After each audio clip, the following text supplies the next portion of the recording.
Please close your eyes and open your ears.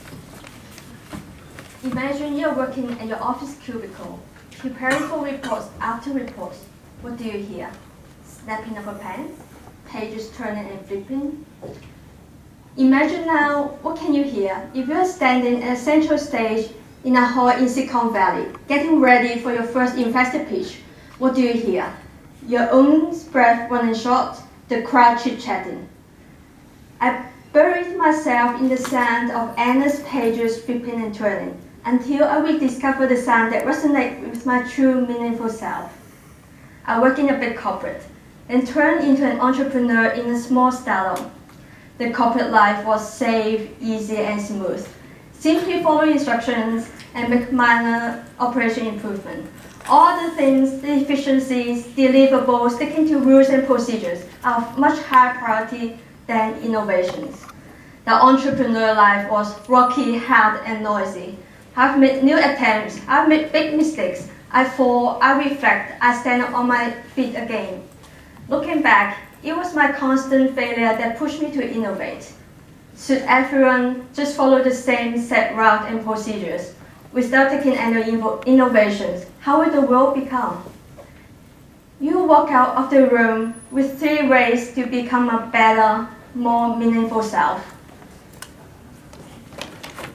Isn't Hong Kong a great city?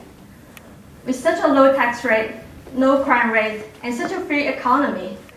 Yet, think about how many innovations get created in Hong Kong over the past decades. This could be counted: OLED, octopus card, or optical fiber. Hong Kong fell over the last 4 consecutive years, while our friend Singapore rose over time in terms of the Global Innovation Index by Cornell University. When more of us want to take the safe, smooth road, we are creating less innovation to society and less momentum for the society to bring to a new height. Individually, we think we will not fail, but collectively, we are failing as a society. The young generations has great ideas, but how many are willing to step out, to be the first, to be a divergent, to do something bold and truly different? Just a handful few. And why? Because with one and the only reason, not to fail. We are bigger than who we see we are. Believe in yourself. Explore the explosion of that you can make the society truly amazing. You walk out of the room with 3 ways to become a better, bigger, and braver self. I've experimented this over the years, and this has shaped my life skill for the 21st century. Number 1, start reflect on your childhood. Close your eyes for 5 seconds. How does your journey of growth look like? Did your parents craft a path for you? Or did they let you venture into something truly bold and different? Do you feel blessed for whatever your parents have for you? My parents practiced a totally bad parenting example by today's standard. I'm utterly 輸在起跑線 or lose at the start of a race. Today's parents will craft a concise path for their kids, making them more accomplished. My parents just exercised free-range parenting. I was just like free-range chicken running around on the farm aimlessly. But yet, is there a parenting style that makes me more independent and give me more independent decision power at young age? I get to choose my high school, my puppy love, and get to start my first and last publishing business at primary school, doing black and white magazine with my best friend. Yet, think about how many know when you see parents are with their kids, when they're at the park, at the restaurants, or on public transport. I heard a millions of no every day. When you see kids make a funny face, no. When kids tap on the window, no. When you see a kid pick up a bug from the grass, no. Each no will take away the littlest one curiosity, the basis of learning, the foundation of courage, and the confidence to make new trials where new innovations may get created. It's the curiosity that makes a person extraordinary. As Albert Einstein says, I'm neither very clever or especially gifted. I'm just very, very curious. Please hold on to your curiosity, in spite of any complications you face in the real world. In a recent speech by the Stanford University's former Dean of Freshmen says that parents are ruining their child by an epidemic of overparenting. Every freshman is more accomplished than the last. Their SAT score is a little higher.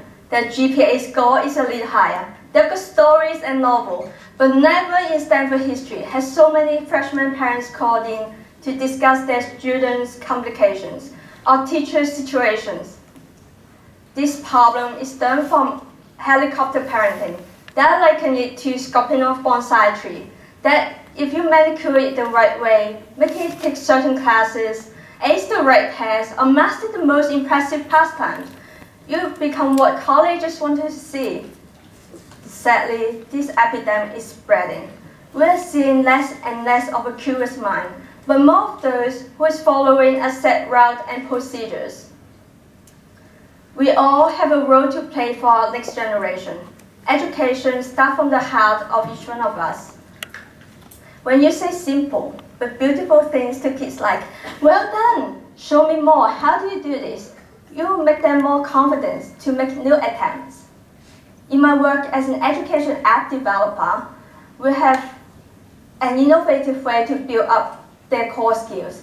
Curiosity and self-efficacy is crucial. We encourage kids to fail and encourage them to navigate the journey of failure. After you reflect on your past self, what does your present self do? Start small, start by failing. Take small steps before taking large strides. Take a totally new bus ride home. Talk to a total stranger. I began on my journey since I was 2 years old. My mom and aunts were busy shopping at a Hoi Maple or dry seafood store in Shatin. I strolled more than 3 kilometers, a lot for 2 years old, crawled up to a scrappy old building for 7 floors, and to a totally new place. It was the first ever journey of my life, and it was perhaps a failure because I lost my family for over 6 hours. But it leaves me with a good story to laugh over. After taking small steps, do something different, cool in your work, be innovative, and constantly challenge your status quo. When you do something different, embrace failure, yet have your ankles swirling around your head. This is what the greatest minds of all times do. They did not give up. Henry Ford, the founder of Ford Motor, failed and went broke 5 times. Thomas Edison made 1,000 attempts before making the light bulbs. But if we put Thomas Edison in today's context, his work will be less challenging than what an entrepreneur faces today. Today's entrepreneur has to confront with different stakeholders, competitors, investors, employees, customers, husband and wife. In my startup Joy Sprouts, our goal is to make learning more creative, more innovative, smarter, adaptive, and well-balanced for kids. We have the passion, but no resources, so we have to make outside funding. We had over 50 investors meeting in Hong Kong, all turned down. We had another 50 meetings in the Silicon Valley, where we set up a new office there. All turned their back on us, until after 100 meetings, we raised our first round of funding. There's no success if no failure. Embrace failure and be that in your soul.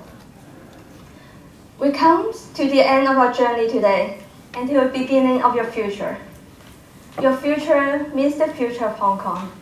All I can say is I care. I will be a mother, and I love Hong Kong. If everyone can do something a little different, something innovative, something meaningful, stay curious, embrace failure, and keep your ankle swirling around your head. Imagine if you can do that, you can create something truly amazing in Hong Kong and to the world around us. Thank you.